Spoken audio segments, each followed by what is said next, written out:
Hello and welcome back to Legacy of Darkness, now with 100% less alcohol and 100% more knowing what the hell I'm doing. So when we last left off, we were trying to do the Tower of Ruin, and we had managed to press switch A, and now we're at switch B, which as you can see we can't press yet. We need to kill this bloke first. And now that he's dead, it'll actually press down. Hurrah. Good on us. This room doesn't collapse like the last, but instead has spikes. If you kill the red ghost, all of the other ghosts will die. Now, fortunately, I do have a better idea of where I'm going now. Going through this level sober is a lot better than going through it drunk. Jesus Christ. And this is another collapsing room, which means we again don't want to collapse, obviously. Now, since we pressed plate B, we obviously want to go to where that, protecting, because now this hallway, yeah, that's what plate B activated. So now that we're through there, we can continue on. This is a collapsing room, but we want to collapse. You probably shouldn't want to collapse normally, but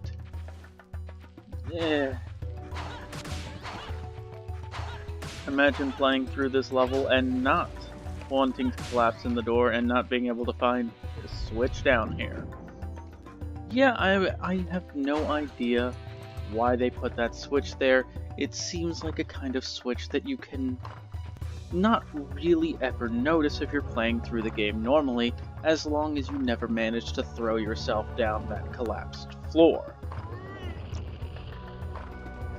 But thankfully we know of it and we can get past these useless ass zombies as the camera changes. The camera is not on our side. This room also collapses, which is bad because we didn't want it to collapse just yet. I'm good at this level. But fortunately it's just a minor inconvenience that will slightly lengthen the amount of time that I spend in this stage, as I once again go to open the wrong door. Let us be paranoid so that we don't collapse things early. Hurrah.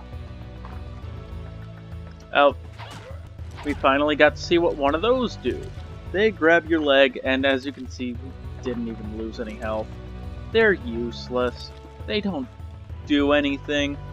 But if you don't know that you have to attack them with your close-range claw attack, that can be a bit of a problem. But again, fortunately they don't do a lot.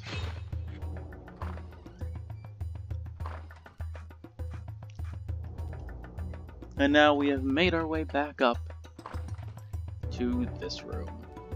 Hurrah. So now instead of going down the collapsed floor like we did before, we can go in here and kill an armor knight as he slowly walks towards us. What an effective enemy. Oh no, we were ambushed. Truly, truly an ambush of kings. And we can slash at that, get ourselves a roast chicken. There is just chicken and beef all over this castle. And now we're almost done with this part of Tower of Ruins. This save crystal informs us that this is the last part of that. And now we're in the Tower of Ruins that is actually ruination. Look at it. There's a bunch of... I don't know what half of this is. There's faces, weird hands sticking out, pillars, and collapsing floors. All of the typical stuff that you need in a tower, for the tower to be falling apart. This also collapses, so be careful of it. Whew. Now, here's where we can do a devious thing.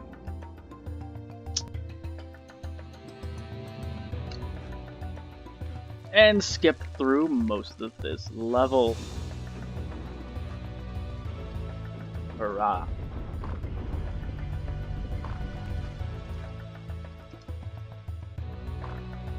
Now up to just a memorization part.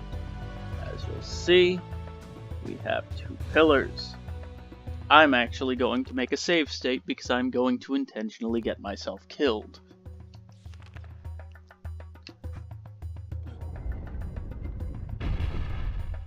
Okay, I actually picked the correct one. And nice job. Anyway, as I was saying, if you pick the wrong one, it kills you. So yeah, this is just pure memorization. And the way that you remember all of it is by looking at those little things in the corner of the room. Yeah, so as you can see, that symbol right there is that symbol. Impressive. No, I am not going to save state abuse, I swear. Fortunately though, one thing that we can see is Drat. Thankfully, with the higher draw distance that we have on emulation, it is far easier for us to see what the results of this is. And as you can see over there, yep, good show. Only nerds have to use their memory. We can look over there and see. Okay, we want this one. Thank you, draw distance. Now, 69? Or whatever the hell that is. Let us inch closer to foresee the answer. It's whatever the hell that is.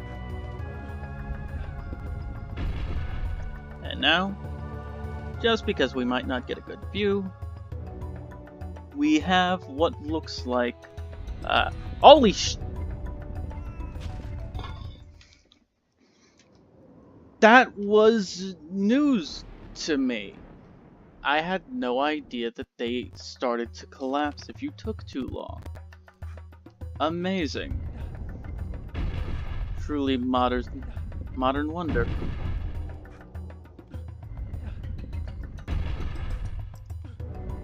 I do not have any qualms about save stating here because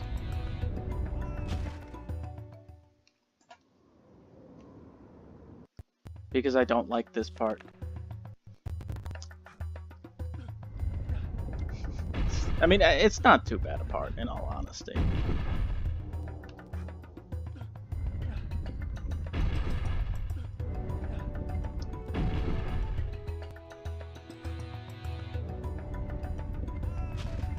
Okay, that one's just delayed.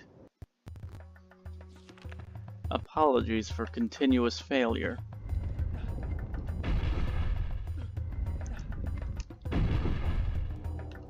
Anyway.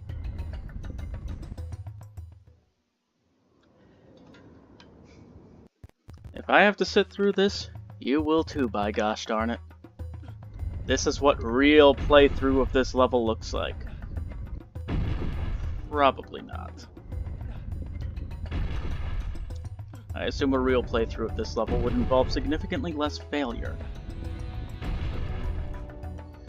Anyway, so now we can continue with what we know, what we glean. The truth of the matter, and the knowledge of the ancients.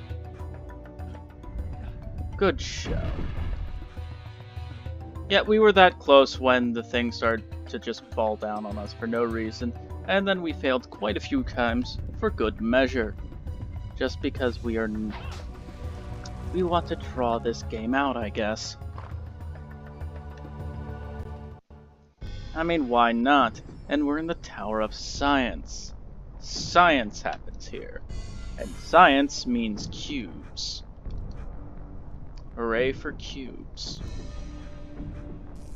Now, in the Nintendo 64 version, these are very mean, because they don't really give you a lot of indication of when they're going to turn on and off, which can make them actually feel rather random. And if you get hit by them, you go falling into the abyss, and you die. You don't want to do that. These can be destroyed, which kind of makes them not very good obstacles. Although, to be fair, I think if you don't have a level 3 primary, you can't destroy them in one hit, which makes destroying them not nearly as good of an idea. I thought you could duck under that. You clearly cannot. I am learning things as well as you. Oh, even with a level 3 primary, we didn't kill that in one hit. Amazing.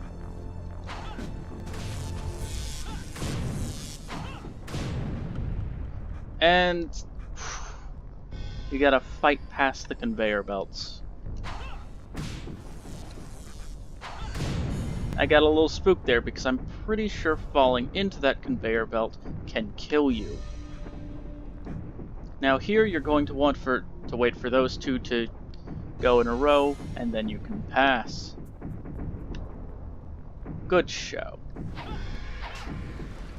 Get some more jewels for the sub-weapons we're not using, and take this elevator up. Now, in Castlevania 64, there is a far different variation of this level. We also have this. These are turret guns. They shoot at you. This makes them mean, and we don't like them. And by God, you shouldn't like them. This is what, the mid-1800s, and Dracula has turret guns. Clearly, he is a man of science, of wonder. He will advance mankind forward.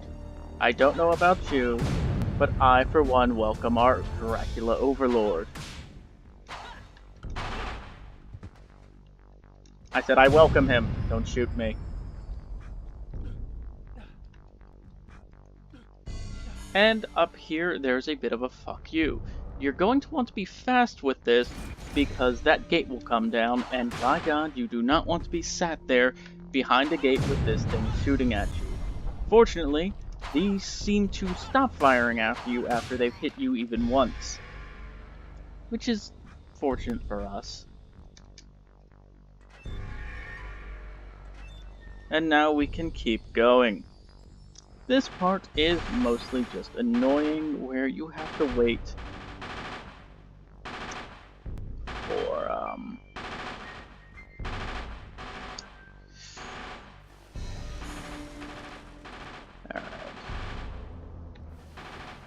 Whew! We got through that pretty well, I have to say. More science. More turrets trying to kill us, and the targeting reticule letting us know of these frogmen before they even appear. Now we have tower key. Now we have two doors here. One has a 4 on it, one has a 5 of it. As you can see, we can't go into that one yet. So we're going to have to go through this way so that we can get a control door key. Control room door key. Woo! And this part has some actually pretty fun platforming to it. Ooh. These things are fortunate, and they will not fire at you when they are off screen, but as long as you are on screen, you are fair game to be shot at. These do not have any good pattern to them, and I have not found any way to reliably get past them, except taking a hit. Fortunately though, we have a lot of healing items. And we have a contract over here. Now, we didn't get to introduce ourselves to this guy since we completely skipped through that, but thankfully we can still use the contract anyway. This is Renan. He sells things. And by God, look at the price. 3,000 gold for some roast beef. 2,500 gold for a roast chicken. And there's this item, which we haven't seen, and in fact in Legacy of Darkness the only way to obtain this item is to buy it from him for 4,000 gold, but as you can see it is a full heal and will to remove any status ailments that you have on you, such as poison or vampirism, which are I think the only two status ailments you can have on you. So let's buy one, just for fun. Good show, Renan. Renan is a demon salesman. His purpose is just to sell you items. And the camera's purpose is to piss me off. It's very good at that.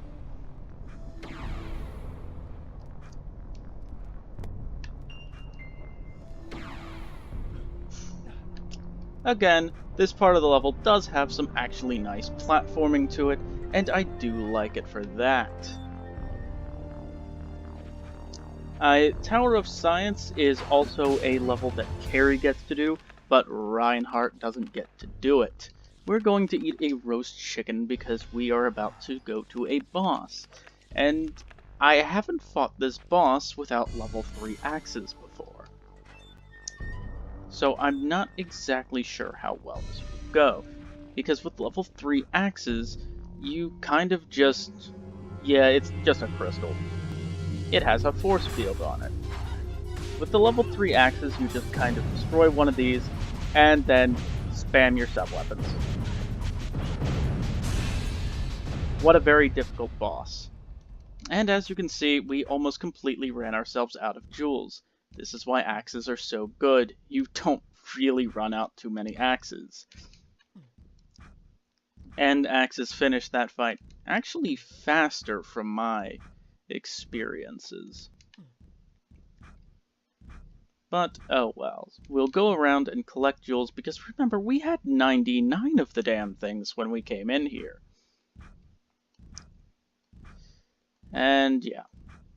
The bosses in this game are not really to be taken that seriously. And now we are in Dual Tower.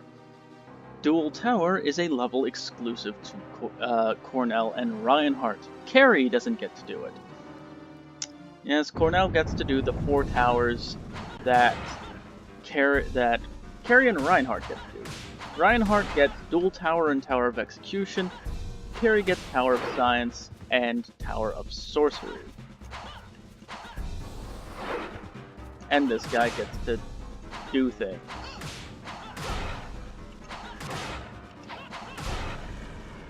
Well, he got to show himself off at least, and give us a chicken. And now we will have this platform come up so that we can continue on. Great in our ways, knowing that our way is in fact the correct way. Woo!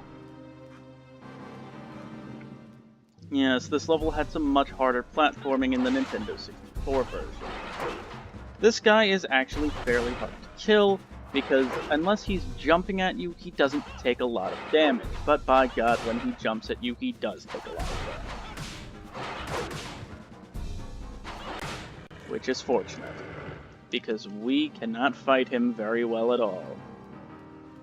Anyway, that's going to do it for now. Tomorrow, I will go through with the rest of Dual Tower. Have a good one.